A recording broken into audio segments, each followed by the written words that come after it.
Well, good Yontif, everyone.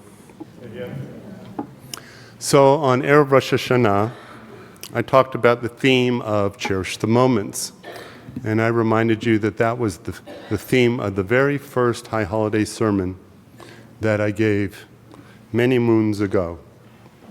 And so I thought in that same genre, I would like to share a story about my rabbinic career that has to do with something that took place my very first High Holiday sermon ever, 40 years ago, October. It's a story I rarely, if ever, shared, except maybe a couple people one-on-one, but I think after 40 years it's safe now to tell the story. What do you think? It's the story of this first High Holiday sermon in Columbus, Ohio, which was my first job, my first real pulpit as an ordained rabbi. October 1984, and I was the new young assistant rabbi, and per protocol, the senior rabbi gave all the sermons except one, which was Yom Kippur morning. And I was waiting for my opportunity, and there was only about 1,400 of my closest friends there. I went, and I was so nervous, and I worked hard on this sermon, and I wanted to make a good impression, and it was 6 pages long because I was taught that by a rule of thumb, every page would be 3 minutes, so 18 minutes seemed right. Don't get any ideas. That went out the wayside. But I'm getting ahead of myself. Now, I remember taking that 6-page sermon like it was gold, and I put it on the lectern because I wanted to make sure it would be there when the moment came and I would stand up and deliver that sermon. I would be all ready, I would be all set. And so in the morning I saw the senior rabbi and he asked me, "How you doing? How you feeling? You're going to give your first sermon. How do you feel about it?" I said, I don't know, I feel pretty confident, I feel good. But there was something about this question that made me a little nervous. What was he getting at? Well, I don't know, but I soon found out. He asked me one more time, he said, you're ready, right? And I said, yeah, I'm ready with my sermon. And okay. And then the service came and the choir sang and the prayers were said, and finally it was my turn to stand there in front of the podium and deliver my sermon, except, well, you probably guessed what happened already. My sermon was gone. You see, the senior rabbi decided to help me out by clearing off the podium of all the papers. He just thought he was clearing off all of his papers and his sermon from the night before, not realizing that in that mix was mine. Gone, it was vanished. Now, probably today, even though I would be a little bit nervous, I probably could do a sermon. Sermon number 122, that one works great. But in those days, no, not the first one. So the senior rabbi got out of his chair and he said something to me that I will never forget. He said, "Sandy, stall." And then he left the pulpit. So here's the pulpit, and his office was all the way that way. So it wasn't like he could go through some back door. It was go through the congregation, make a left, go into the office, and go into his office and his trash can. So what did I do? I don't know. I said, "Dear friends," with all the sincerity I could muster, by the way, "this machzor is so beautiful, there are so many prayers we never get a chance to read. And so I'd like to invite you to turn to the first page of the machzor as I share with you some prayers that are rarely heard." And then I just started reading. And I read, and I read, and I read. Got to Roman numeral 3. And the senior rabbi finally returned with my sermon.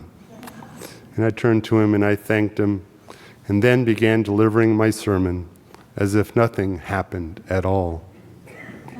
Well, thank goodness, the sermon was good. I mean, I don't know how good it would have been without all that drama, because in that moment, which, as you can see, I remember to this day, 40 years later,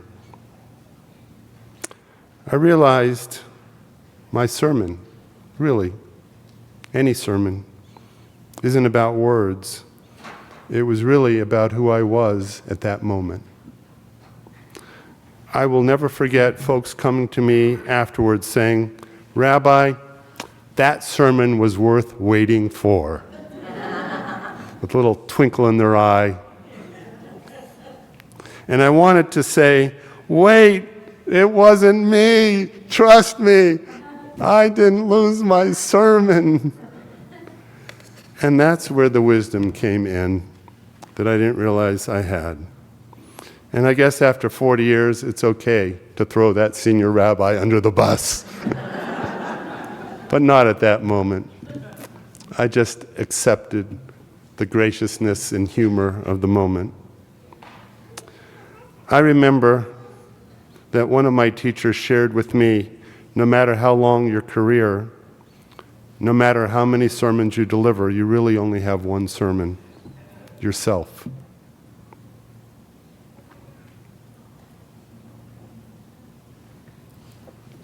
Who you are and what you believe. And when you lose track of that, you are lost. I bet there are a lot of folks gathered here tonight who can empathize with my story and situation. Now, I don't think you've lost the sermon, maybe, but I bet there were times when you were deeply embarrassed, moments that you could have looked forward to and ended up messing up either because of nerves or accident, or you just weren't quite ready. So the question is, when you fall down, how did you stand up again? Or did you just stay down? What did you tell yourself after that moment? How did you let that moment define you? In a good way or not in a good way? Or did that moment make you more resilient and ultimately more confident? I doubt there is anyone famous who started out as a superstar. I doubt that there's any famous singer who just the first time they were up, other than their mom and dad applauding, came out right out of the box a superstar. They might have had the natural ability it takes, but it only goes so far, and the rest is developed over time through practice and hard work. I bet there are star athletes who didn't come out of the womb being able to run or throw the football or kick the soccer ball right that first day of practice. I bet you there were a lot of swings and a miss. In fact, baseball players think they are great when they hit the ball 1 out of 3 times.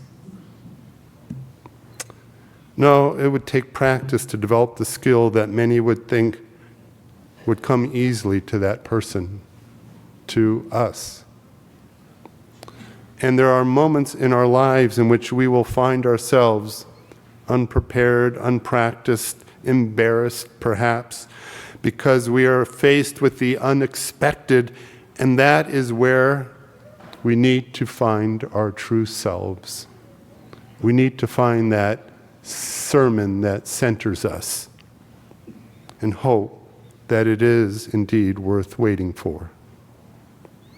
As one wise sage once said, we can't let our failures define us.